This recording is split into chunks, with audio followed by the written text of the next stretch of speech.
building, man. How's everybody doing? How's everybody doing, man? It is your boy West Coast. We live in the building. We live everywhere that you can possibly imagine. Anywhere that there is internet access, we are live. We live right now. Shout out to the folks that's watching us in a cave in Kandahar. What's up with you, man? Go outside. You'll get better signal. I promise. You know what I'm saying? But yo, hey, listen to me. I got the three amigos of cowboy content plus one. Arriba, I gotta get a soundbite for that. You know Amigo. Amigo. You know what I'm saying? Pablo. Shout out to my boy Takeoff, man. But yo, I got Miss Stargazer Sports in the building. How you doing this morning? Hey, what's up, everybody? It's Stargazer. Glad to be here today with Henny, West Coast, and Landlord. Let's get it. Yes, sir. Hey, and listen to me. I'm gonna tell y'all this right now before anybody get offended. There's gonna be a couple times when I accidentally say he or yes, sir. Okay, it's universal, just like in the Bible. You know what I'm saying? When God says he talking to everybody. You feel me? All right. So yo, you already know whenever West Coast goes live, what are the three things you guys must do? Mandatory. What do they must do? First thing you must do is you must share. You must share. Why? Because when you was 2, your mama popped you on your arm and said, don't you know sharing is caring? You know what I'm saying? So we got to enforce that. Why? Because sharing is caring. So I need every single person that's watching right now, no matter where you're watching at, I need everybody right now to hit that share button. Now, the Dallas Cowboys have 5 Super Bowl rings, and we want to get another one, man. So 5 is the mandatory. 5 is the mandatory. Start off with 5. I need everybody to hit that share button at least 5 times. And then guess what? If you think we're going to win it this year, if you believe we're going to win it this year, I need you to give me one extra one. You feel me? One extra one. Give me one extra. So that's 6 shares for everybody, okay? Next thing I need you guys to do, if you're watching on Facebook, if you're the Book of Faces, if you're tuning in on Facebook, the Book of Faces, this is what I need you guys to do. I need you guys to hit that star button. What are stars? Stars are simply a way that you, the content creator, can show your boy West Coast that you rock with the content. You know what I'm saying? So make sure you guys hit that star button. On YouTube, it's called Super Chats. What are Super Chats? Super Chats are simply the exact same thing. The only difference is it's on YouTube. You know, you got to be a little different. You know what I'm saying? So this is what I'm going to do. I'm going to say what's up to everybody that's watching. As I say your name, all you got to do is hit that star button and then hit that share button. And then this is what we're going to do. I'm going to let the fellas start off first. HTM, man, let them know who's watching over there on your show, on your page, my boy. Yeah, man, my boy Double R, part of the Wrench Gang, done tapped in with me. And as y'all know, if you do not comment, I cannot give y'all a shout out. So everybody else, please hit the comment box. But I appreciate y'all for tapping in over here at the liquor store. Absolutely. Go ahead, Lord, let them know what you're rocking with. Absolutely. I got my boy Trap Boy Red in the building with me. Double R with 3 phones, Mr. 3 phones. And then Fish 82 the buzzer beater. And then Miss Regina Green with the green over here tapped in. We still building, man. Y'all, let's get it. Let's get this trap round the corner, what we say. Absolutely, absolutely. And then, hey, man, let's go. And then Stargaze, I know you new to this, but I want you to be true to this and still shout out to some people that's going to watch your show at some point, because even though may not be people watching right now, there's going to be a ton of people that's going to watch this as soon as it goes off. So give some shout out to some people that's going to watch later on. I'll go ahead and give a shout out to my guy on Twitter, Josmo. Me and him talk all the time. I'll give a shout out. I'm trying to see. My guy, the Bill on Twitter. I know he'll definitely watch. He probably watching right now. And I'll give a shout out. Let's see. And I'll give a shout out to my guy. Oh, I'll give a shout out to my girl, Quita. We talk all the time as well on Twitter. And I think I have like a couple of, I think Coach Marv, maybe Amp, and I think Ready Red has followed my YouTube, which is not live right now because I've got to wait to get the approval. But okay. People that should be watching my channel in the future. Hey, quick shout out to the Lunatic for the $2 donation. I appreciate you, brother. Yes, Absolutely. sir. All right, well, hey, man, so now that we didn't got the shout-outs out the way, we didn't pay the bills, man, let's go ahead and jump right into the content, man. And that is, man, it's a kind of continuation of yesterday, man, the conversation that was put out there about our quarterback possibly getting an extension, or should he get an extension. Before we start this conversation, let me phrase this real quick. Dak did not get an extension as of today. You know what I'm saying? He got a restructure. The difference between a restructure and an extension is Well, a restructure means if I got $50, they just gonna restructure that. Instead of having a $50 bill, they're gonna give me 2 20s and a 2 10s, but you still got $50. You know what I'm saying? An extension is when they give you more on top of that. So they're gonna extend that $50 to $70. That means they're gonna take 50 and add $20 on top of it. You have more money.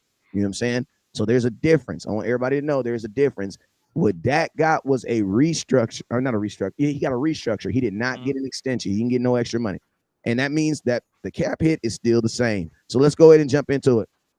Yeah, basically, like you said, man, it's the same money. It's just paid in a different way. They turned it into bonus money. So it just lowers the cap hit. So, but what we talking about his potential contract in the future, right? Yeah, we're talking in the future, because I mean, if you just look at the contracts that are out right now, and the quarterbacks, they're quarterbacks that Dak Prescott has actually beaten, like a guy like Daniel Jones. You know what I'm saying? And Stargazer, I'm actually this. You know what I'm saying? You in the office. You know what I'm saying? You running laps around people. You know what I'm saying? There's literally, people in the office that you just dog walking. You know what I'm saying? They just have never had better numbers than you. But guess what? They got an evaluation, and they just got a bonus, and now they making a whole $5 more than you. Yes, sir. I want to know, what would you think about that Daniel Jones in your office? You missed the super, West. Hey, go ahead and shout it out. Shout out to Taiwan with the $5 super sticker. We appreciate you, sir. Yeah, also appreciate Taiwan for the $5 donation. Thank you for the love and support, my brother. And the $2 from Lunatic. My bad, Lunatic. Go ahead. The Lunatic, you said, what's my YouTube site name? It's Stargazer Sports. So you guys can follow me. It's the same across my YouTube, Facebook page, as well as I think you should be able to find me by that on Twitter as well. But I mean, West Coast. I mean, if I was Dak, me getting paid the same amount of money as Daniel Jones, APY is unacceptable. I'm pretty much undefeated against Daniel Jones, I believe. Correct. Dak is undefeated against Daniel Jones, is he not? Yes, Dak has not lost to the Giants since 2016. So you're right. Yeah. And Daniel Jones didn't come in until, what was that, 2018, 2019? I believe draft. I think it was 2019, if I'm not mistaken. But absolutely, if I'm Dak Prescott, I need to be getting paid way more than Daniel Jones. I have more playoff wins. Top 10 in completion percentage all time. Top 10 in passer rating, touchdown interception ratio. I mean, we can just keep going. Offensive Rookie of the Year, 2-time Pro Bowler. I mean, my resume is way longer than Daniel. Pause the show real quick. So, Stargazer, you just not a girl. You a girl that actually know football. That's correct. Hey, Wes. That would be correct. You got that troll in the chat, man. You need to ban him. Who give me a name. Hey, you know what? Anything. Harry Hinkin, dude. Oh, hey, time out. What up, Harry? Hey, man. Man, I almost slipped down and called you something that I wanted to. Hey, Harry, I need you to tell you this right now. Whatever you going through, I'm gonna pray for you, bro. I need you to stop pretending to be me, man. Listen to me. God made you, bro. The greatest person on earth you could ever be is you, bro. Stop being West Coast, bro, because you only getting the positive, bro. I got a whole bunch of flaws that you can pick up too. If you're gonna be West Coast, be West Coast on everything. You feel me? You know what I'm saying? Don't just be West Coast when you want to grab some bread and pretend to be me. You feel me? You got to be West Coast when I go down here try to get approved for this Porsche Cayenne, and you know what I'm saying? They say I can't get it because my credit not good enough. You feel me? So get that sucker up out of here. You feel me? But hey, right now, I gotta get up. I gotta get you up out of here, Harry. Hey, listen to me. That is the dude that's out there pretending to be me. Stop. Don't inbox him. Don't do nothing. Harry Hinkin is a fake, a fraud. You know what I'm saying? He Daniel Jones out here. Heck, damn it. Facts. Yeah. Go ahead. Continue, Star. What was I saying? Yeah, but if I'm Dak Prescott, I need to be getting paid way more than Daniel Jones. I think now they have Derek Carr as well getting paid just about the same as Dak Prescott. I need to be getting paid more than him for all the reasons I just listed. Sorry, guys, I'm a bit sick, so if y'all hear me, I apologize. But Dak Prescott is I don't care what anybody says, he's the number one quarterback now in the NFC. Now that old man Brady, we retired him. Dak Prescott retired him. So old man Brady's out. So And Aaron Rodgers is soon to be out, headed straight up to New York to the Jets land. So if I'm Dak Prescott, I need to be the highest paid quarterback in the NFC at the least. Ooh, hey, that's a good point. That is a really good point that you just brought up. I Go agree ahead. with that. Nah, just like go and look at everybody else. Like she said, like there's a very good argument that Dak Prescott is the best quarterback in the NFC. But you got guys like Kyler Murray who's making $46 million APY, who's never won a playoff game, never thrown for 4,000 yards, never thrown for 30 touchdowns in the season. But he's the third highest APY in the National Football League. So guys like that are getting paid more than Dak Prescott without even having a similar sample size to him. Like Dak Prescott in his first three seasons made the playoffs twice and won a playoff game, made 2 Pro Bowl selections. Here we are going through the 5th year of Kyler Murray, 6th year maybe, and he has done nothing in the National Football League. So it's a very good point to point out there when you just look at the overall playing field in the NFL overall, really. Because Russell Wilson has been on a decline for several years, and they still turned around and gave that man a $49 million contract. Facts. Aaron Rodgers has not won a Super Bowl since I was in college. That's been a long time. I got grandkids, so Facts. so Sad. and he's making $50 million a year. So like there's a lot of quarterbacks who have been underachieving when Dak Prescott has been one of the winningest quarterbacks that's coming to the league. And what a lot of people do not know is Dak Prescott is actually top 25 all time in career win percentage. So like he's in the upper echelon of quarterbacks right now when you look at like his overall level of play. But he gets talked about like he's a career backup or something. I don't understand the standard correlation. Yeah, it's straight foolishness. And then it be with all due disrespect as well. Like, it don't just be like Dak ain't the best. It be Dak is ass type vibes and stuff like that. And like, I don't even want to talk about that. I wanted to lay hands on that young man. Like, we need to pray for him. But man, Dak has been a dominant force in the NFC East since he been in the league, bro. It ain't even been close. Like, and then even the naysayers, even the non-believers, y'all must admit, with Dak Prescott as quarterback, you never go into the game, into any of the NFC East games, thinking that you're finna lose. You be surprised when you do lose with Dak. You be like, man, I can't believe we lost that game. Like, it rarely happens. So, they say privilege is invisible to those who have it. So if you don't have Dak, then you'll start realizing exactly what he brought to the table. So I think y'all need to reconsider the way y'all view his contract, him as a player, how the way we failed to use him under Kellen Moore. A lot of people think Kellen Moore boosted up Dak Prescott, but he actually didn't. He got worse with Kellen Moore. Facts. You know what I'm saying? Like, hold on. I don't even mean to cut you off. It's like, how can you? Hey, listen, Christopher, because I was speaking to you. He said Dak doesn't show in big games, but in a playoff game, he had 5 touchdowns. Did he not? Or do you just pick and choose what you consider a big game is? But I'm gonna tell y'all like this. You gotta say it like this, right? Dak Prescott is like, it's like Dak Prescott is like like our relationship with Dak is kind of like our relationship with like a parent, like a child's relationship with a parent, right?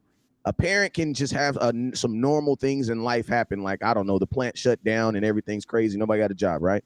And then the child will look at that as like, oh my God, we are let down. But it's like, it's not that we're let down. It's just you're not an adult to understand that that's normal things that happen in life. Like really good teams go in the playoffs with high expectations and lose. Like, that's like, if you have watched football before, you have seen it before. Like, that is just the nature of the game. And to be honest with you, typically the best team that is considered to be the best team in football, for the most part, doesn't even win the Super Bowl. This is one of the few years when the actual overall best team that from start won the Super Bowl. That usually doesn't happen. Think about this. It didn't happen the last 2 years. The Rams were not considered the best team in football at any point in 2021 when they won the Super Bowl. And Tampa Bay was not considered a top football team in 2020 when they won the Super Bowl at any point of the season. You know what I'm saying? So Go ahead. I was just about to say, man, we just gotta realize when these false narratives get thrown around against your quarterback, you gotta be wise enough to be able to detect this foolishness. You know what I'm saying? Because it's a lot of quarterbacks who got a way easier job than Dak making money. You know what I'm saying? And then we put all the expectations on Dak's shoulder to say he's supposed to catapult this team to the promised land by himself. Like that's just foolishness. You took away his number one weapon, and now you still looking at him to win a Super Bowl. Did you see what Aaron Rodgers looked like against San Francisco? Did you see that? Adams, it was worse than Dak. It was Yes. Did you see him the past few years going up against San Francisco? And this was your MVP of the league. And he didn't look too much better than Dak did against him. And this is in the playoffs because I mean the San Francisco 49ers, you know, they walked in our house and beat us on the road, and in 2021 and 2021 went straight to Green Bay and beat them on the road. You know what I'm saying? And a lot of these people that hate Dak, they'll take Aaron Rodgers in a heartbeat. And then you would have got the same results. That's what you would have got against that defense. Maybe even worse results because of my bad, West Coast. Go ahead. No, go ahead. I'm saying maybe even worse results because I think many people don't realize what we try to tell people about Dak is that Dak has been his head coach for a majority of his career was Jason Garrett. Like, I don't think people really comprehend what that means. I think people just look at the games on Sunday and they say, oh, maybe, you know, Dak maybe have thrown a pick here, or Dak maybe missed this read, or he took a sack here, but you're not realizing who are the coaches involved. And then after Dak transitioned from Jason Garrett, he had Mike McCarthy, but Mike McCarthy was basically neutered, castrated because he had Kellen Moore right there, who predicated an entire offense that wasn't to Dak Prescott's strengths at all. Dak Prescott rose, led the number one offense pretty much 2 years in a row in a system that wasn't predicated to his strengths. So I think when you guys look at games like the 49ers game, a quarterback cannot just regress that fast. You don't go from the Tampa Bay game, which was pretty much everybody was saying one of the best playoff games from a quarterback in history or in Cowboys history, and then transition the next weekend, all of a sudden your ass. Like, that doesn't make sense. That's obviously your OC. I got some power. It's not the quarterback, but go ahead. No, I just want to say I got some power stats for their ass since they want to talk about this. So you know how everybody is saying that Jalen Hurts is one of the best quarterbacks in the National Football League, this, that, and the third. They got him ranked number one in the NFC. Shit. Hear me out. This stuff is crazy. After 1 year. Go ahead. He only had 80 pass attempts when trailing last year. 80. That's it. So they were up like most of the year. For comparison, 2021, Dak Prescott's best season as a player, he had 250 pass attempts when he was trailing, 216 when he was leading, and 130 when he was tied. So pretty much he had 380 pass attempts come without a lead. So Dak Prescott was either trying to get you the lead or he was trying to play from behind. Or he's trying to keep you back. Right. And then look at the end result.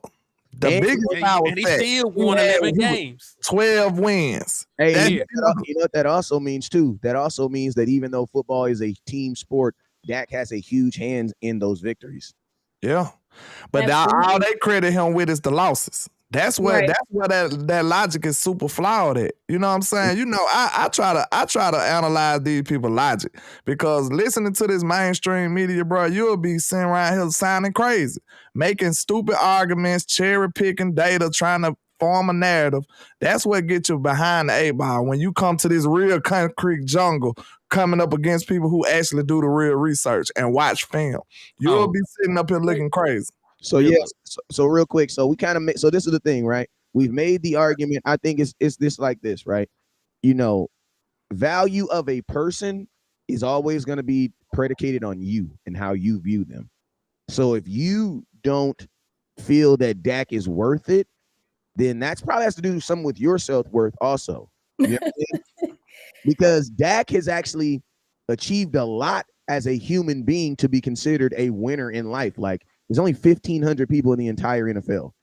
That's in the entire world. And there's only 32 starting quarterbacks in the world. So, and he's one of them. Look, I got an exercise for everybody, and this finna be make me sick to my stomach. But I think I gotta demonstrate this to the haters. Okay, check this out. Just imagine if we swap Dak and Hurts. Would you want to go up against them? I wouldn't. No. Them boys would be gangster, boy. Is you crazy? See, they sit up here and say stuff like, Dak ain't winning this and Dak ain't doing that. Just imagine if we had Jalen Hurts and we got to play the Eagles with Dak Prescott. Them boys would have won the Super Bowl. I guarantee you they would have won. Yeah. Man, that'll be horrible to play them boys with Dak, man. Is you crazy? Hey, like, y'all got to realize that, man. I wouldn't want to do that. No. And I'm going to tell you guys this, like, to kind of move the conversation a little bit, because I think we've established this. I think too often we get in a position where we're defending Dak. I'm going to tell you this right now. I'm not defending Dak anymore. You know what I'm saying? Me defending Dak is like me trying to walk up to some random person and tell me why you love your kids. I ain't going to tell you why I love your kids. It's not your damn business. You know what I'm saying? They see it in my life every day. You know what I'm saying? As long as they know it. You know what I'm saying? So some things you just need to realize. If you a Cowboy fan and you're not blind, because maybe you're using like a Braille TV. If you're using a Braille TV, I get it. You know what I'm saying? But if you're not legally blind and you're watching your TV and you still think Dak is ass or trash, that's you, bro. That's you. We're not wasting no more time on this platform. We're not doing this. The question we're gonna talk about now, and I'm gonna be honest with you, it's not even about is Dak worth it? Because when I ask you, is he worth it? Then I have to bring your opinion in there. I don't care about your opinion. I love y'all, but y'all don't even care about my opinion. Y'all don't support us for the opinions. You support us for facts. So don't even ask me if I think Dak is worth it, because it's not about is Dak is worth it. The question is Dak going to be the first $50 million quarterback? Yes or no? I'm going to say that he would not be the first, because knowing how the Dallas Cowboys handle contract, they are going to let all these other guys get paid first. Not first. Will he be a? Yeah. Second, the 2-point question. Okay. Well, no, he will not be the first, because we already know how they handle contracts. Like the entire market's going to reset by the time they pay Dak Prescott. Secondly, yes, he will eventually make $50 million. The same people saying no are the same people saying that Dak Prescott wasn't a $30 million quarterback, and then he got paid $40 million, because that's because the market. Right. He's not a $30 million quarterback. He's a $40 million quarterback. Right. Congratulations. Congratulations. You played yourself. So like it's going to happen, because it is what it is. Yesterday's price is not today's price. It used to be the starting rate for a starting quarterback was $30 million. Well, now it ain't. Now it's around $40 million. You already got a quarterback making $50 million APY at this point. Let me read them off for you real quick, and I'm showing it on they can actually see this on the show too. Aaron Rodgers, $59 million next year. Deshaun Watson, $46 million. Daniel Jones, old Super Bowl winning champion. Oh, go to the playoffs every year. Oh, he loses by 6 points in the playoffs on the road to the number 2 seed team. Daniel Jones can't even hold that jock scrap. Come on, was I talking about Dak right now? Yes, Daniel Jones is the 3rd highest paid quarterback in football. Daniel Jones is technically tied with number 2, because he's actually just making the same amount of money as Daniel Jones. So that's why I don't even want to hear. That's why, like, when people say, is Dak worth it? Worth doesn't matter, because my question is this: has Daniel Jones done anything of what Deshaun Watson has done? And then my next question is this: has Daniel Jones and Deshaun Watson do better than Patrick Mahomes? Of course not. In a parallel world, there's a quarterback. This is called the Twilight Zone. Daniel Jones is making more money than Patrick Mahomes. $6 million, actually. Daniel Jones got put out in the playoffs and he got a raise. Patrick Mahomes got one Super Bowl. This one thing we failing to realize too. When Dak first came in, Daniel Jones made more money than him out the gate. Yep. Dak wasn't making nothing. He was a 1st round pick. Yeah, Dak wasn't making nothing. Daniel Jones making way more money than Dak did made. You know what I'm saying? And Dak had to fight for his. Yeah, Dak Prescott only made a little bit over $2 million on the first 4 years of his deal. I'm not a pocket watcher, but you supposed to get. I think you're supposed to get the opportunity to be equal. You know what I'm saying? It depends. It's performance based, but you just get the opportunity. You know what I'm saying? You get a chance to try to be able to get paid that much. And Dak has performed way better than Daniel Jones. So he should get more money than him. That's how it is. It's performance-based. Scott, talk to me, Star.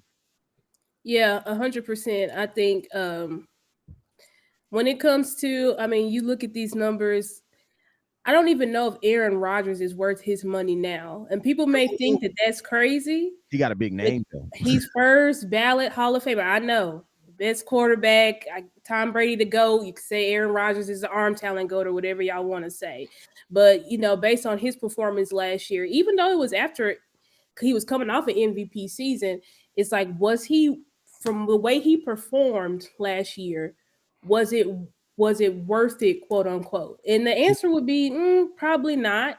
But again, you get paid based off of what you've done as a collective. I don't think people realize that. And really, you should get, I'm talking about a collective of your entire career. You're not really just going to get paid based off of you did this, so now let me pay you. You look at your whole tenure. But at the same time, I mean, you're seeing guys like Daniel Jones getting paid more than Patrick Mahomes. But see, no one cares about that. They don't talk. Why aren't they talking about this on the 3 and 4 letter networks? That Daniel Jones is now getting more money APY than Patrick Mahomes. No one cares. They only talk about this when it comes to your quarterback, which is Dak Prescott. And that's why fans think that, oh, Dak is getting paid this amount of money and he's not worth it because he's 2 and 4 in the playoffs and all of it, and bring up you see when fans say that they don't bring up all of Dak's accolades. They only focus on he's 2 and 4 in the playoffs. He can't get it done. But if you go through and look at Dak's passer rating through all his playoff performances, it's been pretty good. Right. Besides the 2 playoff games that he had against the 49ers, which clearly that would mean that the system is the issue. Because when you come back and lose to the same team the exact same way that you did the year before, how is that an indictment on your quarterback and not your coach? Because you had a full year to prepare, full year to prepare for this team who did the exact same, pretty much ran the exact same defense against you, and you still can't score points against them. And still got stuffed. Hey, and think about this. I'm gonna tell you the narrative too. That's crazy. Is like the same under the same standards that people use on Dak Prescott. Daniel Jones shouldn't have got paid because Daniel Jones lost in the playoffs. And I'm gonna tell y'all something like this. Like doing content has made me a better fan, but it's also made me something else. And what that something else is like it's almost like a third person. Whereas in like being a content creator, I have to like step out of my fandom sometime and not be a fan of the Cowboys, but just be a football fan. You know what I'm saying? And the reason why you do that is because we always have to gauge where we are. And sometimes we will look at ourselves like we'll go into that 49er game thinking like, bro, we about to beat that. We about to beat that. We gonna be ghost riding the whip in the parking lot. And you fail to realize that, bro, this is an undefeated team at home. This is the number 1 defense in football. This is the number 1 tackling defense in football. You know what I'm saying? This is the number 1 short yardage allowing. That means they only allow short yardage. There is a bunch of factors. Listen to me. The Dallas Cowboys as a whole would have had to play their best game offensively of the season. Theoretically, we needed our best game of the season on offense and defense to beat that team. And I'm going to tell y'all this narrative too. A lot of these teams are also, a lot of the fan base, I'm not even talking about the teams anymore because I want fans to know that we talking about you. We talking about you. A lot of these fan bases are even the Eagles, man. I don't like giving them any type of congratulations or something, but I got to do this. I will say this, man. Eagle fans are bright enough to know that their quarterback can play really good and still freaking lose, bruh. Cowboy fans, we don't get that, bruh. We don't get that, man. I don't hear one Eagles fan talking about, oh yeah, Jalen, he really just, and yes, he did fumble. Yes, he did fumble. He did fumble in the playoffs. Yes, he did lose a 10-point lead in the Super Bowl. Yes, he did. But even the dumbass Eagles, bruh, aren't looking at their quarterback the way we view Dak, bruh. Yep. So it's not, bro. It's us, man. And another thing, guys, like if y'all want to know, go and look. I think Derek Carr's brother put out a video. I forgot. I don't know his name. Y'all can help David me out. Carr. David Carr, QB, the guy who does QB school. Like, go and look at Kurt Warner. Go and look at how they break down the 49ers game last year and this year. They are telling you scheme wise that Dak did not have help. They're not, what do you guys call defending Dak or saying that Dak didn't make mistakes, because he did make mistakes. But at the same time, the scheme was not going to beat that 49ers team. Sticks and curls are not going to beat a quarters cover 4 defense. When they know that you are just going to run curl routes, you can see on film that the defenders are not even moving. Then you don't even have the receivers to do that. Nope. You don't have the receivers to threaten nobody deep. We like, bro, listen, you have to be able to scare people with your speed to even win on a comeback route or a curl route. Like, if I'm not afraid of your speed, so I'm gonna just sit down with you. I'm gonna sit right on your route, and I'm gonna be ready to attack the ball when it come my way. Right. So what you're saying is the receiver that actually need to be running those plays just now got on the team, right? Yes, absolutely. Like, you Think shouldn't about be this, doing bro. Look, when it comes to wide receiver stuff, man, you got to think. Your main objective is coming off that line is to make the DB open up his hips. You trying to get him out of position. Yep. If you get him to open up his hips, it's over with. You won the route. But if you, he's committed. Yeah, he committed. It's almost like a crossover. You want him to bite that way. That's your whole main objective. Once you get him to open his hips, you go the other way. So if they're not gonna open their hips, they sitting up here just straight facing you the whole time in their back pedal. And then you got the nerve to do a comeback route. They running straight forward too. They ain't opening up their hips. You gotta eat that cushion up as quickly as possible. If you can't do that, your comeback route scares no one. Hey, and you know Michael Gallup ain't scaring nobody with no comeback route. Quincy's talking about, don't you be covered for with short routes. This is why, if y'all listen to Vince Lombardi, he called Kellen joystick, because Michael Lombardi. Theory, Michael Lombardi. Michael Lombardi. Sorry, I said Vince. I apologize, guys. In theory, a curl route should beat a cover 4 defense. But this is the NFL with the best athletes in the world. We were playing the number 1 defense. So that is not going to, in Madden, it will. But even in Madden, if you keep running the same plays, we're eventually going to know we're going to adjust. So maybe the first time you run a curl route against a cover 4, it worked because you didn't know that it was going to be a curl or a comeback route. But you keep running it. If y'all look at that second pick, was that the second or the first? Yeah, it was the second pick that threw. What's his name? Fred Warner and I forgot their safety. Okay. But they literally knew Kellen was running that exact same play. That's the type of stuff you cannot do against the number 1 defense in the NFL. I just thought of a show I'm gonna do tomorrow. Look, it's a play, it's a breakdown. I want y'all to go back and look it up because I'm gonna have it on my show tomorrow. I just gotta talk about this now. Look, Stephon Gilmore broke down Kellen Moore's offense. And now he's a part of your team. And guess what he said?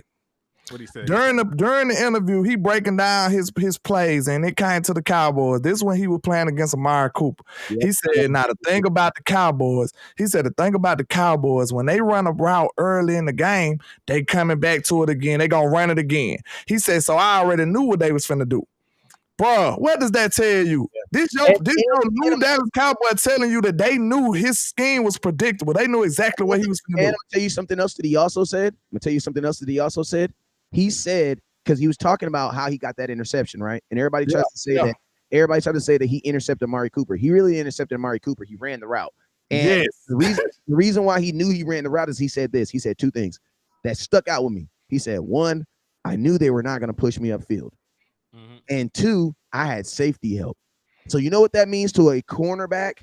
I can do whatever the hell I want to do. Anything short, I can be aggressive. I can jump the hell. Anything that's short, I'm jumping it. Why? Because if I miss it, I got somebody standing behind me that has no responsibility but to do what? Help me out.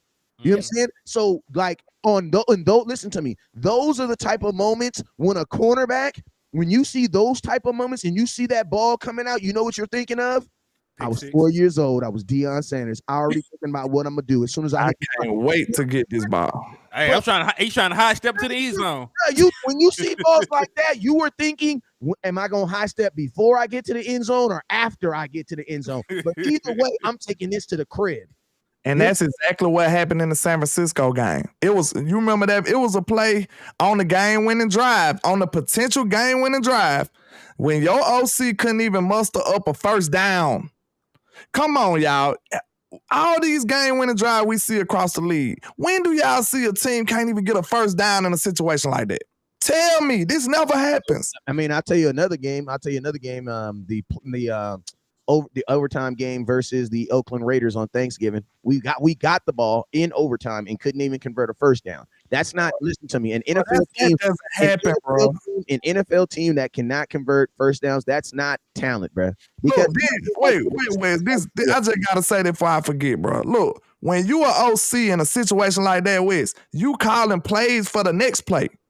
How do you not get a first down? That's what I'm saying. Look, you say, okay, your first down play, you like, man, let me get like 5 yards. I know this play right here gonna give me 5. Bam, I do the 5-yard play. Now I need 5 more yards in 2-3 plays. You see what I'm saying? You calling plays for the next play. You will never put yourself in a position where it's 3rd and 10.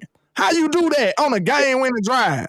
Right. Yes, and I want to say something real quick too, because not all interceptions. Listen to me, Dak does have interceptions that are on him, but not all interceptions that are on Dak. And I'm gonna tell you this right now: there are some times where interceptions are kind of warranted. The reason being is because, listen to me, man, you have supreme athletes. At some point, even Jerry Jones said, "Bro, you got to throw that damn football, bro." Like, there's a reason why you have guys like Trevon Diggs, guys like Deron Bland, who are taking the ball from guys. Like, listen to me.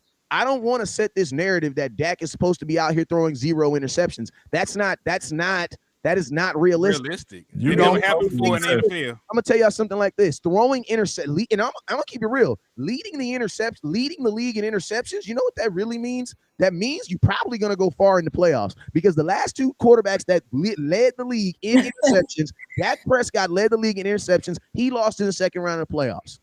Guess what? 2021. The same quarterback who led the league in interceptions, Matthew Stafford, won the Super Bowl. Absolutely. Listen to me. This is the NFL. Stargazer, you had a phenomenal point where you said these are the best corners in the world. You are, like, I don't want to call nobody dumb, but you're dumb if you think that players are not going to throw interceptions. Listen to me. You have people getting struck out. You have the best hitters in the world who play baseball. And guess what? In a season, they're going to strike out more than they hit. These probably the only 3 out of 10 is good in baseball. Thank you, bro. 3 out of 10. That's 30. I was just about to say, these might be the only situations where you don't throw interceptions. You either got some spectacular receivers that's getting super open. That's one. Or you a very, very conservative quarterback who don't want to take any chances. That's 2. You know what I'm saying? It's not many different reasons that you won't throw interceptions. Like, bro, you have to throw interceptions to be a effective quarterback. That's just how it goes.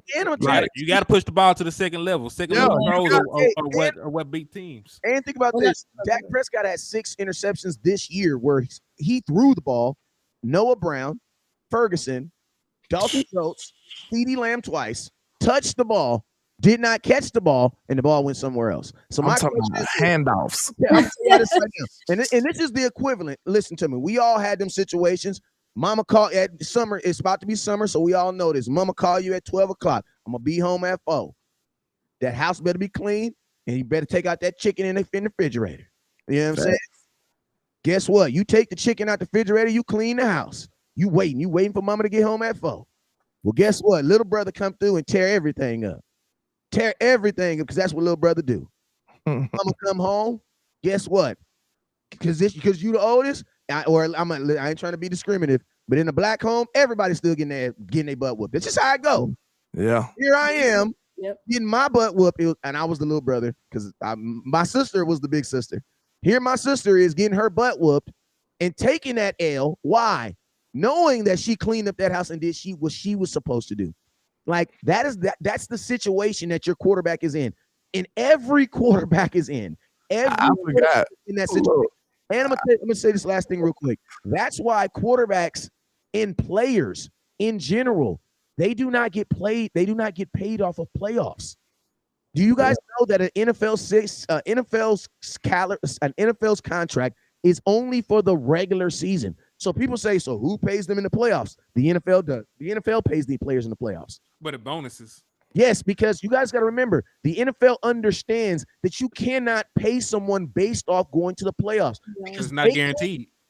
You can't control that. And let's just be real. As good as Patrick Mahomes is, Patrick Mahomes would not take a contract that's like, I'll give you $2 billion, but you got to go to the playoffs 5 times out of the next 7. He's not going to take that contract.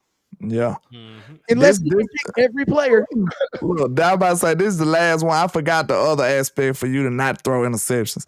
The last one is that you just mad selfish. You just a selfish player. Think Aaron about Rodgers. it. Like, yeah, you just throwing the ball away. You don't want to mess up your stats. That's the only way you can get it. Those are the 3 aspects. Because think about this. It's almost like if y'all familiar with basketball, you know when the clock running out, the player throw the ball to a center or something for the turnover. The point guard don't want to take the turnover at the end of the buzz. Yeah. You know what I'm saying? Because it's like they'll mess up their stats. So they'll throw it to a big guy.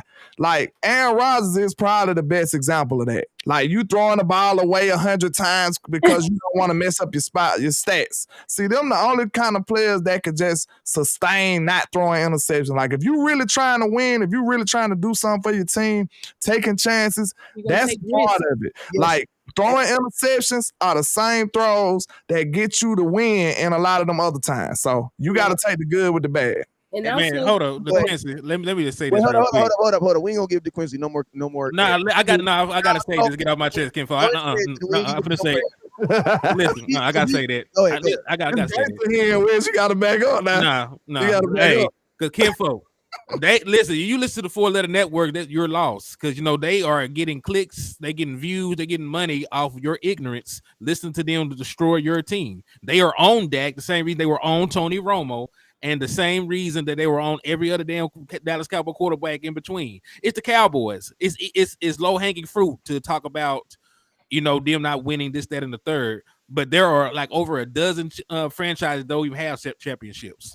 There are more teams besides Dallas Cowboys. There's teams with longer Super Bowl droughts than the Dallas Cowboys. So, it doesn't matter what they say about Dak Prescott. Like when we come over here, we're talking about statistics, we're talking about advanced metrics, film, all the other stuff that actually matters. Like everything points to Dak Prescott being a good enough quarterback to win with. So we're not going to even sit here and talk about people we don't care about. If you cared about them so much, you'll be watching them right now. But you're over here in the liquor store, in the trap, over here with the Stargazer West Coast, chopping it up, talk about some real Cowboy shit. So forget them. All right, go. Hey, and I'm gonna tell you this real quick. Go ahead, start. I'll say my piece after start. Go ahead, say what you're gonna say, start. Oh, I was just gonna say, like, and you also have to realize that, like, Dak was, I think he was the quarterback. Yeah, he led quarterbacks in having to throw the ball in tight windows. Correct. So that speaks to 2 things. 1, your receivers aren't able to get separation. 2, your offensive coordinator is not calling plays to help your quarterback be able to make easy reads. Mike McCarthy just made a statement. I think he's at I forgot what I don't know. I don't think he's at owners meeting. Yeah, he's at the owners meeting. And he said the bread and butter of an offense, or the way that you make your offense really go, is by not giving your players too much responsibility. If y'all watched Emmitt Smith, he also talked about how when they had their first offensive coordinator, things were too complicated for him. And so it affected the way they played. They ended up doing bad that season. But then Jimmy brought in a new offensive coordinator, and he said he simplified the game so much for them. It was so easy for him to be able to read his keys and just make plays. And so you have to realize, if you are in a system where it's predicated, and I know y'all have to really do your research to find out what system we were running, which was, I guess the term no ID offense where it's just it looks like this today, it looks like this tomorrow. But if you were really looking at that type of thing when you don't have a scheme, guys, like there's no. That's why Dak looked totally different from what's the word the Bucks game to the San Fran game, because we did not have a set scheme. We did not have an offensive coordinator that knew how to scheme guys open consistently. That's why Mike McCarthy said, hey, when I was the offensive coordinator, I knew I got my plays for CD, I have my plays for Zeke, I have my plays. I'm going to have plays for each of my guys because I have to know what I can call in order to get my guys going, get my guys open. So it's just a lot. It's a lot that went into Dak made bad decisions this year that resulted in interceptions, but there was also a lot of issues that were based on scheme, that were based on just the personnel that we had.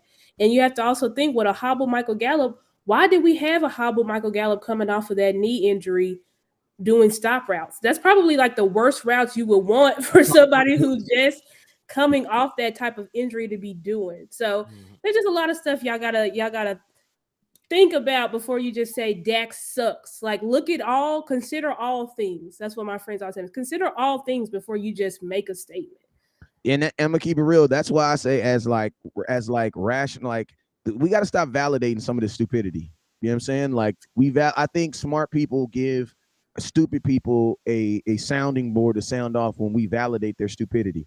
Like some point you just gotta, you see an Eagles fan talking crap on the street, you just look at them, you just keep walking. You know what I'm saying? And like that's just and I also understand that like for some people their quarterback is almost like their week is based upon how well their team plays. You know what I'm saying? And I love it. I'm a fan too. I get it. I'm a love fan too. And a lot of we're programmed as in like the quarterback, the supreme athlete, the runner of the team. But listen to me. The NFL is probably as balanced as it is right now. You know what I'm saying? Whereas there isn't like Patrick Mahomes is clearly the best quarterback in football, I believe, but that doesn't guarantee that he's going to win a Super Bowl every year. It doesn't even guarantee he's going to win it next year.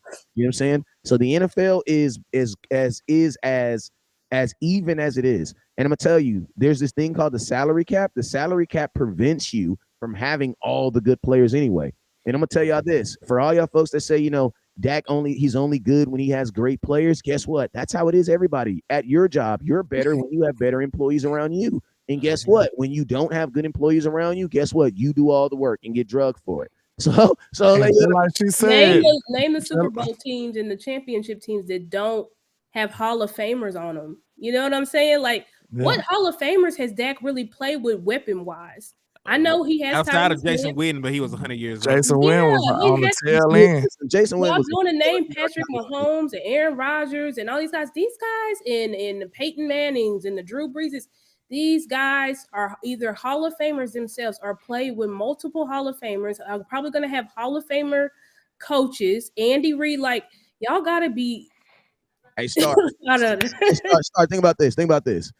There were two teams in the NFL who had 4 All-Pros on it. Mm-hmm. Guess what those two teams were? I'll give them to you. Kansas City Chiefs and San Francisco 49ers. Now think about this. If the 49ers would have had a better quarterback, their quarterback probably would have been an All-Pro because of the success of the team, because that's kind of like Jalen Hurts. Jalen Hurts did not have no damn All-Pro season.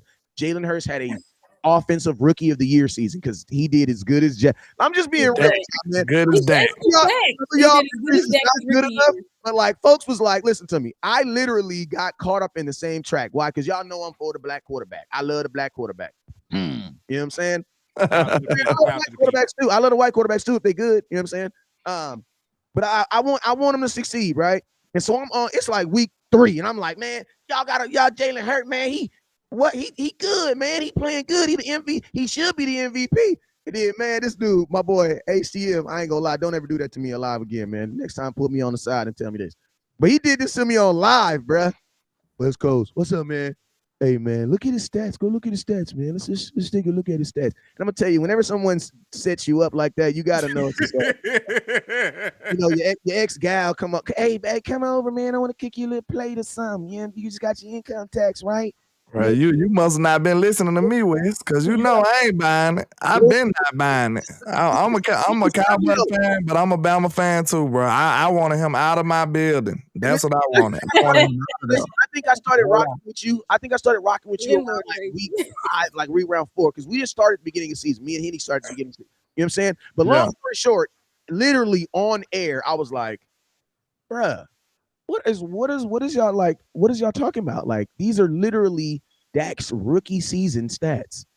Mm-hmm. And stop bringing up the rushing touchdowns. I'm gonna say they about 1 yard. They about 1 yard apiece.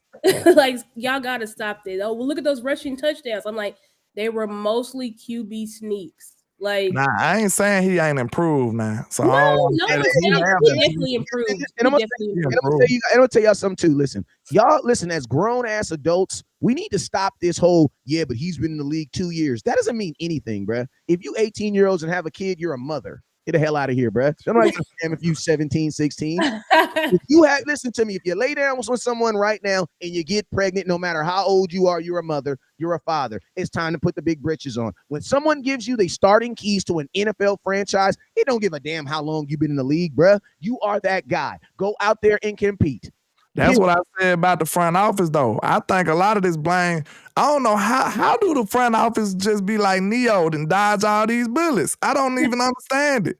They don't get no bullets thrown their way. You mean to tell me you bring in a hobble Michael Gallup, and then you talking about you gonna have a rookie Jalen Tolbert?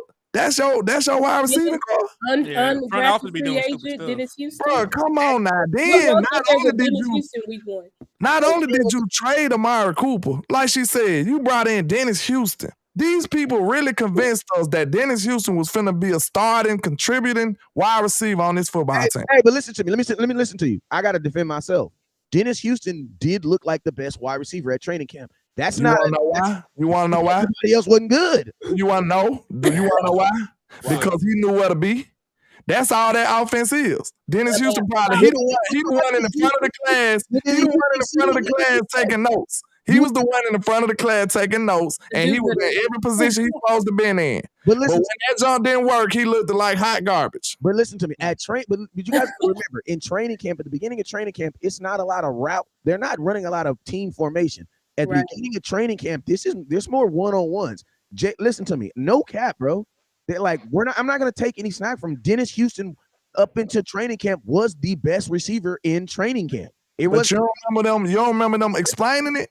I'm just saying, you don't remember when they was asking that. They was like, what about, because everybody was raving about Dennis. Let me say something. I don't gotta explain it. I went to 21 training camp days. No, I ain't saying you. I'm talking about when they was asking that, because everybody was raving about him. They was like, what do you see in Dennis Houston? What do you like about Dennis Houston? Listen, I understand that what they saying, but I don't care about what Dak got to say, bro. I was driving 107 miles one way. I ain't listening to nothing Dak got to say. I'm watching this dude on the film. I'm watching him on field be a better receiver than everybody out here. And that's just facts. Like CeeDee Lamb didn't become CeeDee Lamb until into the Packers game. You know, and think about this. If CeeDee Lamb would have been CeeDee Lamb, we probably would have never talked about OJ.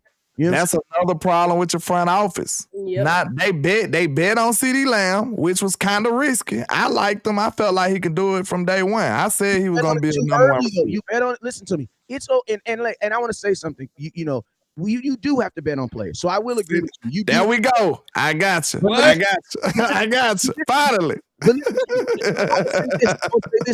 I would say this though. You should only be betting on players.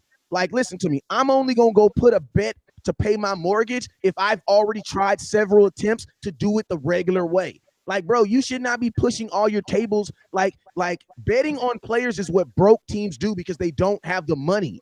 Like, you have to bet on a player. But bro, that's why I said you should. That's why I was so adamant about the betting with Dalton Schultz, because to me, that's not a bet, bro. That's not considered a bet.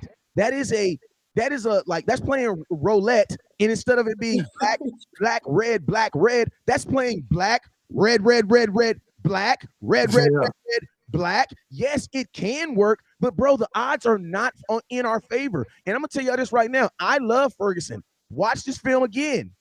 But the odds are not in his favor to do what you guys say he's gonna do. Can it happen? Yes, it can. But the odds are definitely against him. This all I was saying. This is malpractice by your front office too. But everybody just blame Dak. You bet on the CD Lamb being number one. We never seen it before. I felt strongly about it, but we never seen it. So it's an unknown technically. So you bet on CD Lamb becoming the number one receiver. Okay, that's a bet. Then you set up here and bet that Michael Gallup could contribute as a number 2 receiver coming off of injury. That's a bet. Then you betted that Jalen Tolbert could be your number 3 wide receiver, and you failed on that bet. So this is what I'm telling you, bro. Those were 3 bets right there, and all of them was foolish for real. We just got lucky that CeeDee Lamb became and blossomed into the player that we needed him to be. What if CeeDee been? What if CeeDee wasn't that guy? We've been screwed. But hey, I'm gonna say this though. I'm gonna say this though. CeeDee Lamb did exactly what he was supposed to do. The problem was everybody else behind him. That's why you have a wide receiving core that was dead last, in separation across the board, outside of once Darian Lamb. And then with CeeDee Lamb, I think what really pissed a lot of us off is that we saw that they moved him around the formation. They made CeeDee Lamb the motion guy. They put him in the slot. All these creative things to get him the ball that we were asking him to do a year ago with Amari Cooper. So, it's crazy, that they had the talent already on the roster, did not utilize it. And then when you got your backs against the wall, you're pulling everything out your ass. Yeah, and I'm gonna say something. I have to get up out of here, Wes, but I do gotta confess before I go too. So y'all, you was right on your end. The only reason I say you was right when we had that debate, because if the Cowboys don't do nothing with this money, then you was right too. And then Landlord, do something with this money, bro. They got some money to do something with it. So I feel y'all too, though. I ain't gonna lie. And before you go, let me say this point too, because everybody's crowning me as the Dalton Schultz, and you guys are so confident. The Dalton Schultz GOAT. Listen to me. Let me just say this, right? You guys just made a whole argument about that same case, right?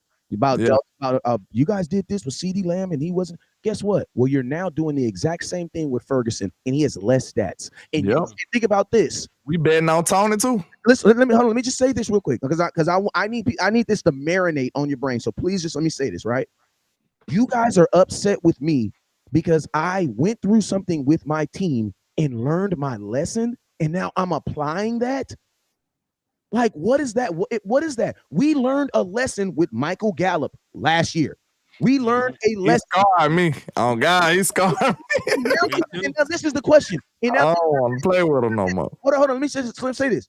We went from a CeeDee Lamb to Amari Cooper, and CeeDee Lamb had more actual stats. He had more actual stats, man. I'm gonna tell you, the Cowboy Nation, you guys are so revved up on what you think this guy's going to do. And I'm going to tell y'all this right now. If he don't do it, Ferguson is going to be the most hated Dallas Cowboy player on He will be the new Jalen Smith. Noah Brown. He will be the new Noah Brown. He will be the new Jalen Tolbert. You guys, I'm going to tell you guys why you hate Jalen Tolbert, because you guys said that he was freaking CeeDee Lamb in his rookie season. So when he came out there and did regular rookie stuff, think about this. If Schultz is mid, then what is Ferguson? Because Schultz was faster than him at the combine. Schultz had a faster combine. He had a faster 3-cone, and he's bigger. So my question, 40. So I want everybody to just think about that for a minute. For all y'all folks that's saying that Ferguson just more athletic, no, he's not. That's not a proven fact. Schultz is faster in a 40, faster in a cone time, and he had 3 touchdowns in the playoffs. Yeah, I also have to depart from you. That's crazy. Yeah, we gotta get up out. I get off here. Hey, let them know where they can find you guys at. Yeah, man, it's your boy Henry the Moore reporting live from the liquor store. I appreciate all y'all for the love and support. I will be back later on tonight, man. Appreciate you and God bless. Already, man. I go by Landlord from Alabama with the same handle on all social media, man. I'm real close to 1K on Facebook, so y'all help me get there. I think I'm at like 980 something, and I'm rounding up to 3,500 on YouTube. So y'all help me get there, and I appreciate all the love and support. Nice rocking with you today, Sky. Star, my bad. And, shout out to West Coast Cowboy as well, man. I appreciate y'all. I'm gonna holler at y'all though, man. Appreciate you. Hey, Star, how much time you got left on? I'm good. Okay, you good, you good. Hey man, I'm gonna tell y'all this right here. Some of y'all Cowboy fans, y'all just, this is what I'm gonna tell y'all. I know I make you feel like when I say stuff about Dalton Schultz, I love that you guys. I'm okay with you guys disagreeing with me. I'm okay with it. I'm okay with it. I'm okay with it. The reason why I'm okay with it is because this is such an important subject that everybody can't go along with it. And I'm gonna tell you this right now. Like, this is one of those things where if Ferguson does not work out, we are screwed, bruh. Like, and think about this. We're not even asking him to go from season 2. We're asking him to go from 1 to almost like season 3. And the delta in that's the same thing Landlords is saying right now. If that doesn't work out, your team's not gonna go get somebody. So I'm just saying, guys like Matt Batten, who like to love me when I'm on other shows and talk crazy about me when I'm on here by myself, all I'm saying is, for 1 second, can you guys just pause and think about that? What if your plan A does not work? What if he's not able to make that jump? And Ferguson is not more athletic than Dalton Schultz because he didn't run faster than him and he didn't have a faster shoulder time. So now you guys are just going to say he is because you want him to be. But my question is this: all the confidence that you guys have in this Ferguson, if it's not there or he's just a regular second-year tight end, what do the Cowboys do next? What's your thoughts? Yeah, my thoughts on this is I am a believer. And let me see if I can play a Somebody middleman said, because somebody said game speed, bro. Game I speed does think not exist. That's how fast your TV is watching, bro. Like, come on, yeah. I think here's the divide between what West Coast, which this is what I believe you're saying. What West Coast is saying is that there's just no guarantee. There's just no guarantee that Ferguson is going to show up how we expect for him to show up. Now we have expectations on what he can do based off of what we've seen in, his rookie year. However, the numbers are the numbers, and his numbers are significantly less than Schultz. So you just don't know. Now, I am a believer that we will be fine without Schultz. I think we'll be fine without Schultz because I believe that Schultz numbers were inflated because of the system that we were in, which was predicated on take what the defense gives you in option routes, which Schultz is a mastermind in finding that soft spot in the zone and catching the ball. He has pretty much reliable hands. Now, when it comes to like jump and go balls and stuff like that, that's not Schultz's game. I do think Ferguson has that over him. I do think Ferguson has more yak ability based on what he showed in college and based on what he showed, the little glimpses of him that we saw. I know that Ferguson and obviously Hendershot weren't able to get on the field as much as Schultz. I still believe, I think that Schultz was going to be TE1 regardless because, he was on the franchise tag. And how things go in Dallas, I just don't think that even if Ferguson and Hendershot may have been better, I still don't think that they were going to play over Schultz. Maybe they could have, but I just don't think that's the way it goes in Dallas. Whoever gets paid plays. So because Schultz was on that franchise tag, he was going to play. But I still do believe that I think we're going to be okay because obviously they're going to probably add another rookie tight end. They may even bring in a veteran tight end. And I do think that the upside for Ferguson and Hendershot is more than Schultz's upside to me, based on what I've seen, because I like Schultz, but this past year, I didn't like how sometimes Dak would try to go to him as you're going to be my big target because we know we tried to use Schultz as a red zone threat. But a lot of times, like Schultz would be dropping balls, get pushed off the ball. Wait, time out real quick. Schultz had one drop in the entire playoff season. In the playoffs, he had one drop that everybody remember the 49er game. Not the playoffs. I know he showed up in the playoffs. And then this is the question I want to ask you, Stargazer, because Ferguson was Schultz's backup, right? Mm-hmm. So wouldn't Ferguson be playing in those same hot pockets that he would be playing in? You talking about this past season? This is the issue that I have, right? People say that Schultz is basically an aborigine of what Kellen Moore did. Well, Ferguson played in the same offense. So we cannot sit up here and say that Schultz benefited from an offense that Ferguson didn't benefit from. You know what I'm saying? Like that is well, if they both, and then also I'm gonna tell you this right here. You know who has more upside than everybody? Draft picks. Everybody has more upside. You don't know why? Because upside is a gauge of something we don't know. So that's why we try to stay away from upside, right? Because everything has an upside if it has an upside.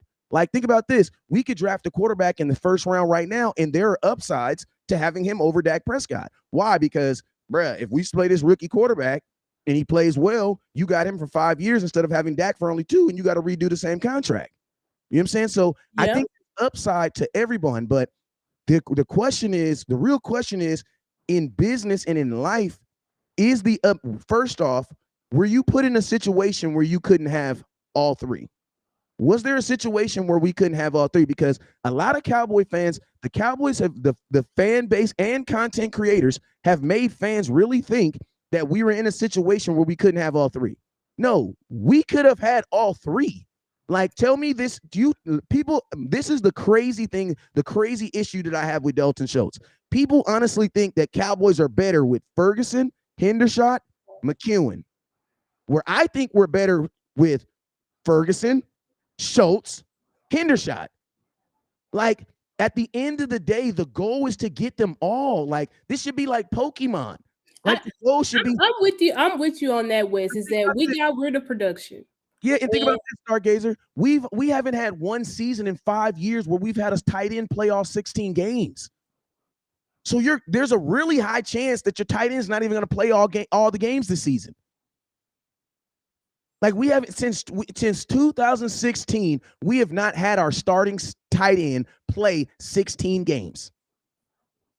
So even with that, there's a high chance that your tight end, your starting tight end, whether that be Ferguson, is going to miss some games. So you're going to tell me we wouldn't be okay with having Schultz as a backup? That's the problem that I have with this because at the end of the day, we brought in T.Y. Hilton. Why? Because we had a hole at 2. Like, and then Stargazer, think about how your team fixes holes. When Dak Prescott got hurt, how did we fix that? Man, we brought in a backup quarterback. And then when the backup quarterback got hurt, we brought him in. If you're going to call Dalton Schultz hot pockets, you got to call every tight end Dalton Schultz tight hot pockets. And to be honest with you, what is wrong with a tight end finding an open hole and catching a ball and getting a first down? Like, nothing is wrong with that. I think if we listen to what Jerry said at the combine, when they asked him specifically about Schultz, they said, "Are you re-signing Schultz?" And Jerry said, "Well, we have to sit there and think about." Basically saying, is Schultz what we want? Is Schultz going to be able to fit and produce like we need him to do in this West Coast system?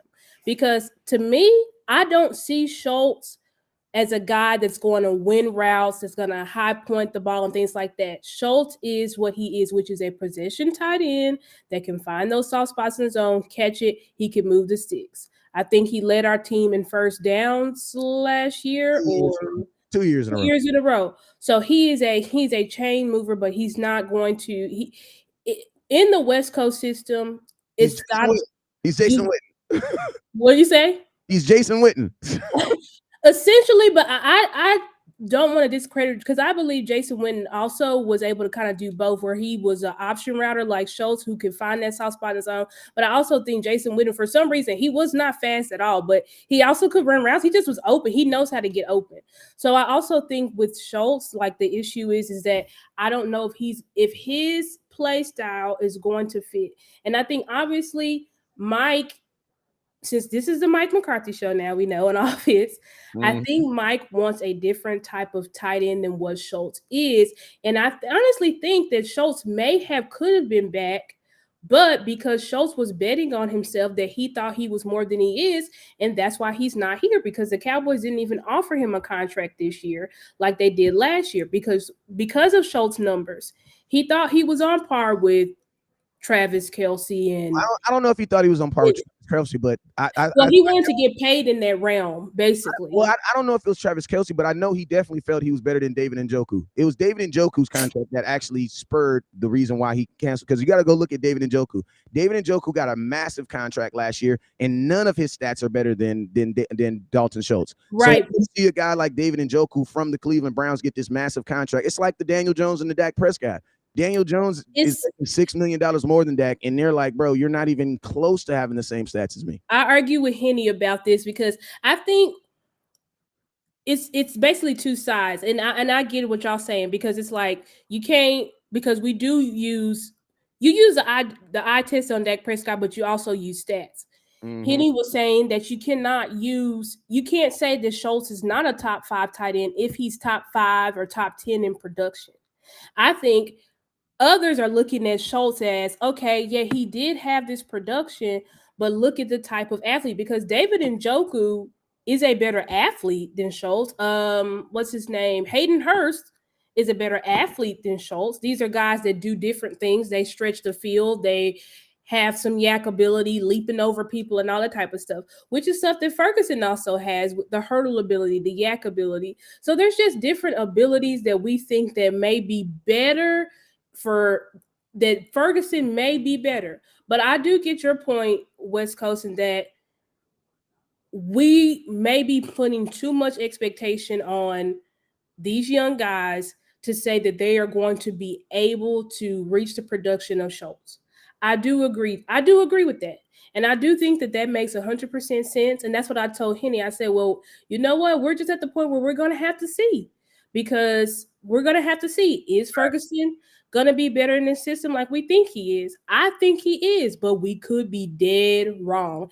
And I get that's what you're saying, is that you don't want to make a bet and then be wrong, and then now there's a hole. Facts. Because that's what we got. Somebody who understands me. Because that's always because saying, it's like, we don't want to bet on this guy. He's not good, or say he gets hurt or something happens, and then boom, now we have a hole. And it's like, we could have had Schultz that we knew he's a possession, so he's gonna catch those balls, he can move the chains. We know he can do that. So it's just about going from the known to the unknown. Yes, and I'm gonna tell you this too. I feel like this: when you have money, you shouldn't have holes. Because what is the money for?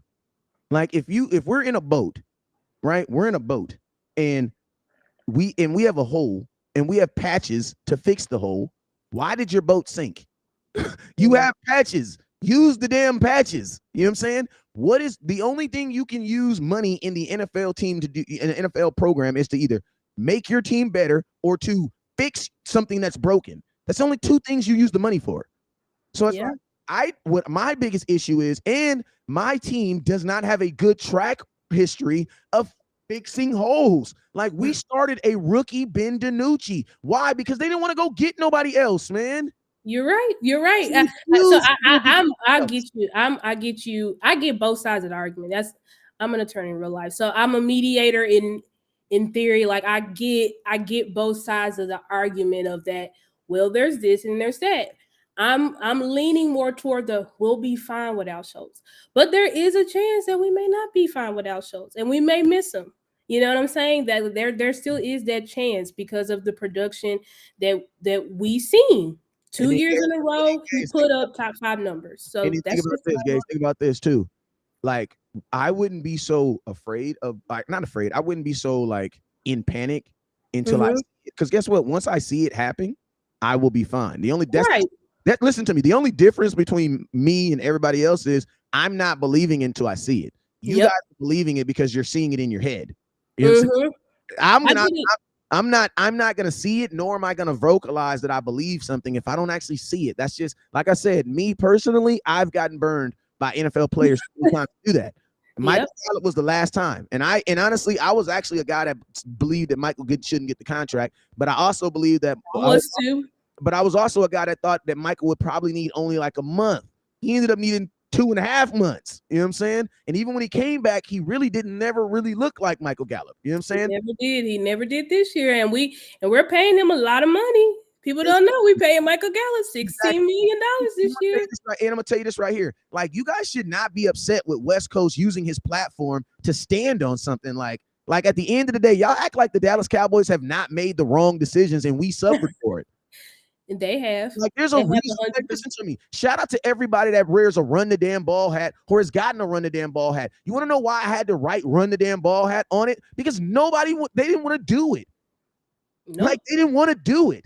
So it's like, let's not act like the Dallas Cowboys have this history of making great decisions. And I'm going to keep it real with you guys. I am actually more afraid. I'm not afraid of Ferguson not being the guy, because realistically, the math says that he could be the guy, but the math is against him this year. I'm more concerned about the Cowboys acknowledging it and doing something. Like, think about this. The Dallas Cowboys let your kicker miss 4 kicks in a playoff game and let him kick the very next week. They said, hey, maybe it's Tampa Bay's air. Think about this. They brought Mayer back after he torched us 3 games in 2020.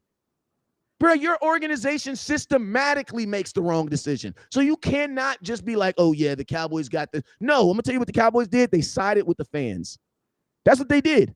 This is one of those situations I feel like the Cowboys sided with the fans. And all I'm asking is this. In a season where you guys feel that my quarterback needs to improve, why would you take his number 1 target away from him? Can I just that's a real question I want to know. If Dak didn't have a good season last year, why would you take his starting tight end away from him? A guy he's throwing more touchdowns, more touchdowns, and more first downs too. Think about this, Stargazer. The last 2 years, Dak lost his starting wide receiver. The next year, he lost his starting tight end. Think about this too. These are also the first 2 years on his extension. Ever since Dak Prescott has been on this extension, the Dallas Cowboys have taken, and not off the defense, they have taken guys off this team. And you know what they've told Dak? Dak, prove to me that CeeDee Lamb can be a number 1 receiver. Hey, Dak, prove to me that Ferguson can be a number 1 tight end. No, bruh. They're not asking Patrick Mahomes to prove anything. They're not asking. They already believe in Patrick Mahomes. Go do it. Yeah. Go do it. I mean, I will say the front office definitely has a history of making wrong decisions. However, we have seen that they've made smarter decisions. They did make smarter decisions in the season when they knew our run defense still wasn't what it needed to be. And then they went and got Jonathan Hankins at the trade deadline, who did help us significantly. They did make a decision when they realized, oh, we messed up tremendously. Let's go try to get somebody. Let's go try to at least get a wide receiver that we think could possibly help us get past, obviously, San Fran. Now, we had an offensive coordinator that did not use the guy that we picked up, besides, 3rd and 30, versus the Eagles, which that's an indictment on Ellen Moore. He didn't really get no targets, too. Yeah, he didn't really get targets, and so we brought this guy in and you didn't target him. I will say this. We do have a good enough. I'm at the point where if my quarterback can throw to a T.Y. Hilton who just got off the couch, a 3rd and 30 ball, I mean, it was just right there in the breadbasket. My quarterback can adjust. He's been adjusting because y'all don't know this, but Dak has had a revolving door. He's never played with the same receiving core for more than 2 years. Facts. Facts. His entire tenure, he has not had the same receiving core. The only thing that he's had consistently over his career is Dalton Schultz. Yeah, because when was Schultz drafted? 2018.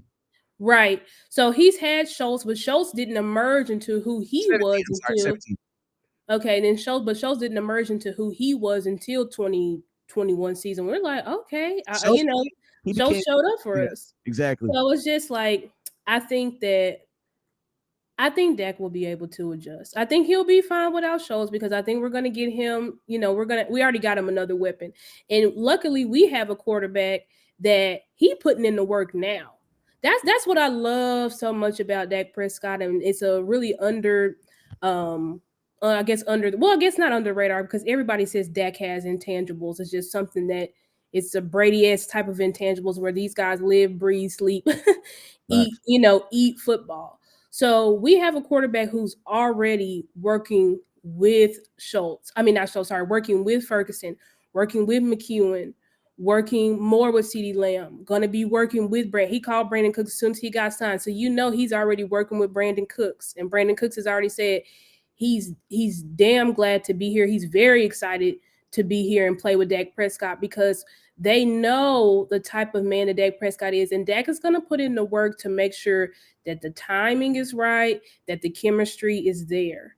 And we're grateful because this is a season. This is another season where Dak, he's not rehabbing or anything like that. So he has the ability to go in and put in work with his guys.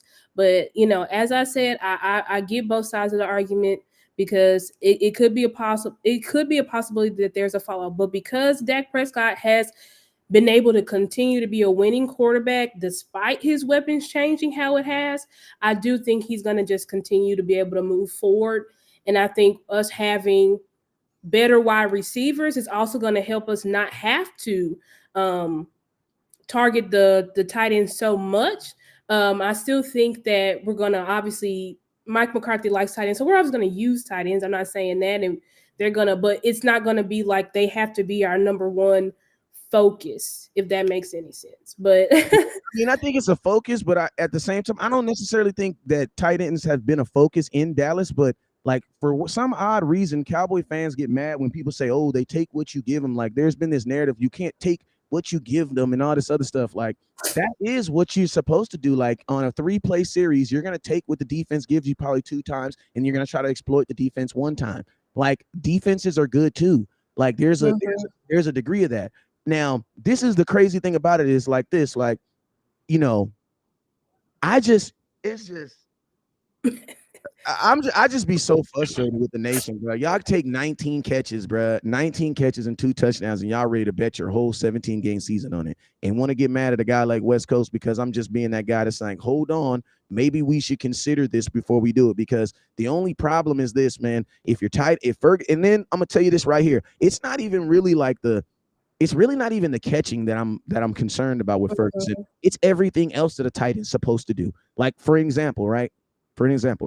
When you run a play action pass, right? And you bootleg and your tight end bootlegs on outside, it's usually your tight end who's what, the key blocker on that, or your running back. Well, guess what? Your running back has a broken fibula, so there's probably a good chance that he's not going to do that. Okay, at least week through 4. So now, guess what? Ferguson has to be a power blocker and needs to be able to pick up blitzing linebackers. That's something he's never done in this NFL. Why? Because you don't do that when you're only catching 19 passes. And they didn't really play him a lot. Only thing I'm saying is this: if I was Ferguson's agent, and if I was Ferguson as a choice, yes, I want to have an opportunity, but I also want to have a safety net for this team. And that's the only thing I'm saying. I love the Cowboys more than I love Jake Ferguson and his will to want to succeed. At the end of the day, we still got rent that got to get paid. And the cool thing about the game is we're going into a season where theoretically this is a season for Dak to get paid. Yeah. Dak has to look good this year, man. He can't have no diminished stats this year. Dak is going to be on a 1-year deal next year. And isn't it funny that in a year when he's about to be on a 1-year deal for $59 million, he loses the guy he's throwing more touchdowns to and more damn first downs. All I'm saying is this: there is a lot riding on Dak Prescott this year, especially in a season where you guys said he threw 15 interceptions. So why put him in a situation to be throwing the ball to more inexperience? That's why I say the Chiefs would never do this. The Chiefs would never do this. And then think about this. Go look at the playoffs teams. All the playoff teams had really a good above tight ends. The 49ers, they have a really good tight end. The goddamn Chiefs have a really good tight end. The Eagles have a good tight end, and Dallas Goddard. That's true. You're right. And I'm gonna tell you this right here: none of their tight ends are guys that are trying to find their way in the NFL. These are all established guys.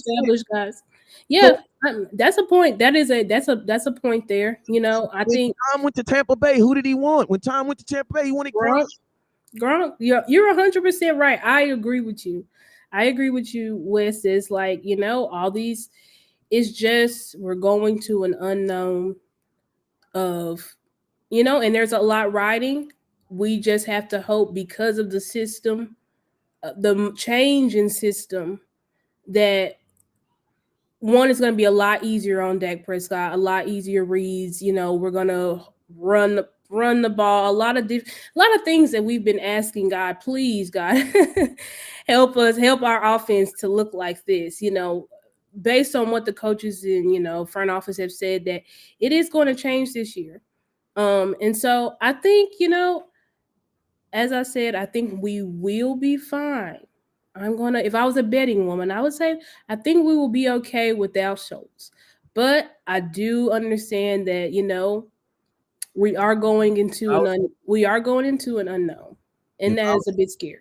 If I was a betting man, you know what I would say? I'm not taking this bet. It's like this isn't a put a gun to my head. You got to take this bet.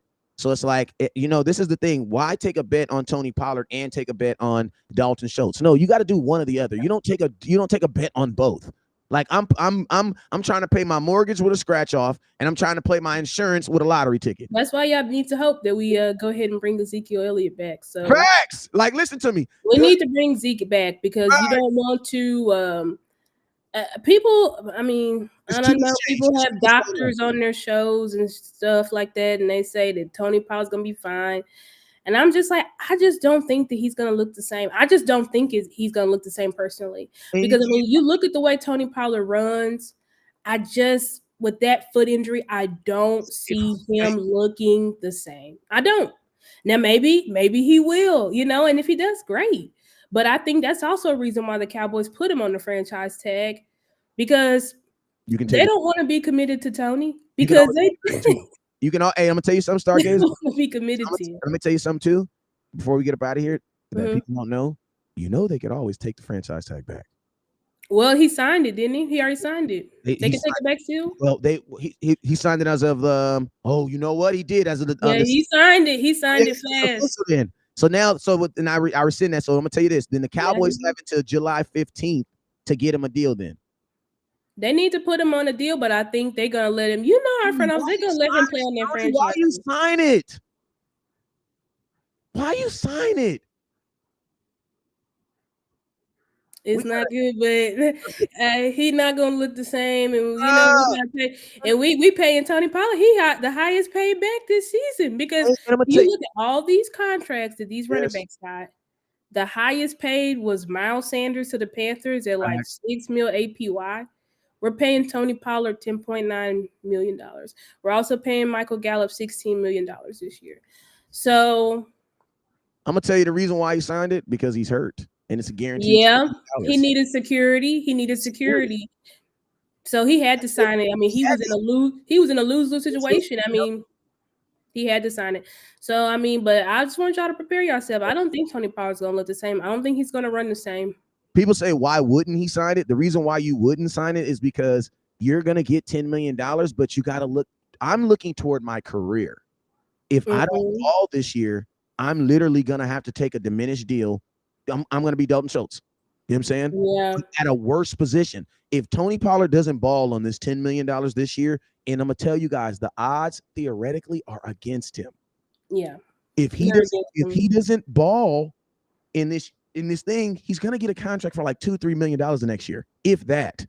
So that's why I said, like, it's a calculated risk where it's like, if you're not 100% healthy, you don't sign it. If you don't think you can come back and be Tony Pollard week 1, you don't sign it. You want to know why? Because you take your chances at a bigger contract. I know $10 million is a lot of money to walk away from, though. I know it is. It is. And I'm going to tell you, when you're hurt, you almost have to take it. But as far as if you, like, if I don't even want to say if I believe. I put it to you like this. If Tony Pollard's healthy, she's not signing that.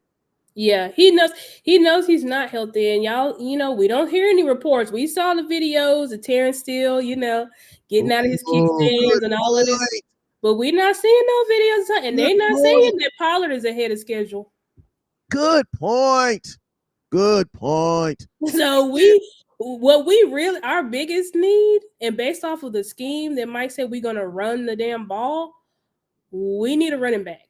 And think about this, Star. Regardless of what happens, he's hurt. He's gonna be on some type of a pitch count. Yeah, exactly. Like we need a running back, and we need the real deal. That now I'm like, okay, well, bring me. If we can get Gibbs, get him. Facts. If you can get Gibbs, Kendre Miller, I don't think Bijan be there, but you can get these guys. You need to bring them in the building because you need a real back, a real dynamic back that can help this team. I like Bijan, but his tape versus Arizona, I was I'm not on the Bijan hype train at all, but I mean he's definitely a top 3 back in the draft. So I just say, I honestly prefer Gibbs or Kendre Miller. I love Kendre Miller, that's the guy that I would go for. Also, I'm seeing a lot of spark about Dwayne McBride. I haven't got into his film, but I'm going to watch him because it seems like he's got everything. It's just that he played for a smaller school, so that may be like the knock against him. But yeah, we definitely need a running back for sure because we cannot rely on Tony Pollard. We cannot rely on what's his name, Malik Davis, Rico Dowdell. I mean, these guys, we cannot rely on these guys. Not rely on we inexperience. need to just go ahead and bring Zeke back. I'm hoping that we bring him back. And it's somebody said, you bring him back after you not give his number away, man. He can come back as 15. He wants to be. He tweeted out he wants to be 15 anyway. He wants to go back to his college number. I think it'd be great. And you start. Star, let me tell you this. Let me tell you how smooth Jerry is. Let me tell you. This is what Jerry do. You, Steven. Hey, Steven. This is what we're gonna do. Okay. We're gonna let that something go out there. We're gonna let him out of here, right? Then we're gonna give his 21 to Gilmore. We're gonna sell that jersey, right? But listen. But then we also gonna sell the rest of them Zeke 21s we got. And then you know what else we gonna do? Cheryl, how fast it take you to cook up a couple 15 jerseys? So this is what we gonna do. We gonna have 2 players and we gonna sell 3 different numbers. That's exactly what Jerry's doing. And I'm trying to tell y'all. Break it down to him real quick, Star. You the lawyers. Break it down to him. What Jerry doing? He about to sell you 3 numbers for 2 dudes. Yeah, Jerry is selling y'all three numbers for 2 dudes. But think about this. Jerry and Steven, go and read Jerry's statement that he made about Zeke. What he said in that statement when we first released Zeke is the same thing he said. He said we released Zeke so that he could go into the market and see what he's worth. The Cowboys are betting on Ezekiel Elliott coming back. Facts. No, they didn't want to get rid of him, but they knew that we could not have him play under that same contract. So they said, let's release him. Let's go in. Let's let the market decide what he's worth. And then, obviously, if it's outpriced, we get outpriced for outpriced. But if we can bring him back, if he sees, and now y'all see these teams that Zeke said he was interested in, the Eagles, the Jets, and the Bengals. The Eagles and Jets said that they're out. So his market is drying up. And think about this. You could literally put Zeke on a whole new contract for cheaper than what the last contract was worth. Absolutely. And so now the contract is not insulting. That's why Jerry said, and Steven said, we didn't want to offer him a contract, a restructure. Because it would insult him. Yes. Oh, you know what? It's like it's like your cleaning lady, you paying her $100 a month, you get mad at her and you tell her she got to clean the same house, but she got to do it for $80. She's not gonna. Your house is not gonna look the same, bro. Right. It's not gonna look the same. Yeah. They never released Zeke with. So for all y'all saying Zeke is wide, blah blah blah blah blah, all that BS nonsense y'all been saying, the Cowboys don't think that. The Cowboys never really wanted to get rid of Zeke. It has always been about the money, and so they played the long game with Zeke because they knew if Zeke goes out there in that market. No one, because Zeke's camp said he was leaving because they believe he's still a starter. That's why that's his camp. Starter means starter. But remember, starter, when they say starter, they weren't actually talking about position because Zeke was already the starter. They were talking about finances. They were talking about money. Yeah. So they think, they obviously think he's still worth that $16 million. Right. Exactly. That's exactly what they were saying. But now the market is like, I don't think so. And think about this. With Zeke's probably thinking too, like, bro, all this, Zeke's thinking about all the stuff he does. The Cowboys are only trying to pay him for the running back. They're not really trying to pay him for being on the field 20 times pass blocking. Because that's why Zeke is like, bro, I'm worth the $16 million because, bro, I'm your best blocker. I got 12 touchdowns. Zeke is looking at the totality where the Dallas Cowboys are like, I only want to pay you for that. Yeah, I want to pay you for this. And so when he comes back, now his role will be clear. It'll be established. Zeke will know who he is. And all sides will be clear. And there'll be no insults. There'll be no issues, in the locker room or anything like that. It should just be smooth sailing if it works out how the front office is planning. Because if you listen to Steven said, if they lose Zeke, he said, it will be ideal if we could get a strong, powerful back, You can think which about means that they know Tony Pollard. He's not that dude. Tony Pollard is not going to be, he cannot be the only back. They know that for sure. It's not questionable. It's not a question. They know that for sure. So they said it would be ideal in the draft. They're looking for power backs. Yes. And think about this, with the money that you're paying Tony Pollard, $10 million guaranteed, it's like a lose-lose, because it's like, as an organization, like, you can't just drive him like a rental, because he's like, bro, you only got him for a year. You know what I'm saying? And you're paying him $10 million. Like, the most important thing is Tony Pollard has to be available for us in the playoffs. You know what I'm saying? So it's like, right now, I'm even okay with Tony Pollard not playing the first month. You want to know why? Because you only got him 1 year. Right. I only have him 1 year. So it's like, I want to guarantee that he is there in the playoffs when I need him. That's why I say, like, Tyron Smith, like, guys like him, I don't care, bro. Like, I don't care about the first 5 games of the season. You know what I'm saying? Right. You think about this, like, Rondell Jones, unless we brought him in, he has 61. He's played in 71 games in his NFL. He's only started 25. He's not starting running back. No. And the people, y'all, Ronald Jones he's competing with Malik Davis and Rico Dowdle, guys. He's not a Zeke replacement. I don't know why people were saying that. Like, is this the guy to replace Zeke? No. John says, I'll say something real quick. John says, so when you going to admit you were wrong about they couldn't sign him back? First off, John, I never said that the Cowboys wouldn't sign him back. I actually did a whole show yesterday that started off that said, this is America. You can sign him back. It's just a matter of what you owe them. You're going to have to still pay him. It's like, if you owe your gardener $50 for last week and he comes to cut this week and it's $60 for this week, you technically owe him $110. You know what I'm saying? So could the Dallas Cowboys, you can do that in anywhere. You could do, this is America. There's nowhere in America that you can't do anything. But are you willing to do the consequences that come with it? The Cowboys have brought players back.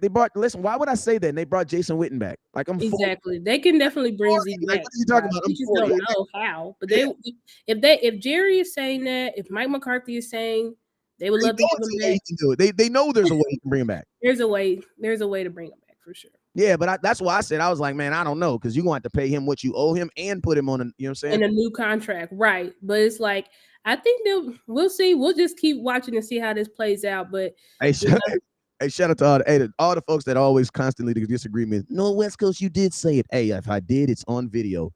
And, hey, I love it. If I said it, send it to me. I got a free run the damn ball hat for anybody can send that to me. You know what I'm saying? I love it. You know what I'm saying? Because if I said right, Craig, we're gonna have to wait and see. We gotta wait and see. We don't know. But hey, man, this has been entertaining. We got to get on to our days. I appreciate you. I appreciate y'all. But it's only me and Star. It's only me. Yeah. But I appreciate you for tuning in, man. We gonna definitely get you back on the show more often, man. This is not just a one-time thing. You know, West Coast, I put a lot of content out there, but I always want to be known as guys who's putting content creators. There's a difference between people who create content and someone who creates content creators. And I want to be the one who does both. All right, man, you held your own today, man. Let them know where they can find you at, and let them know where they need to go follow you at. Yeah, so you guys can subscribe right now to my YouTube channel. There's no content on it, but now that I, got my streaming service and my new computer and all that stuff, that's why it was been a delay, guys, because I was trying to get my better equipment. But now I got my equipment, so I'm definitely going to be working on my first video to put on my channel. But my YouTube channel is Stargazer Sports. You can follow me on Facebook as well at Stargazer Sports Media. You can also, you should be able to find me on Twitter as well, Stargazer Sports Media.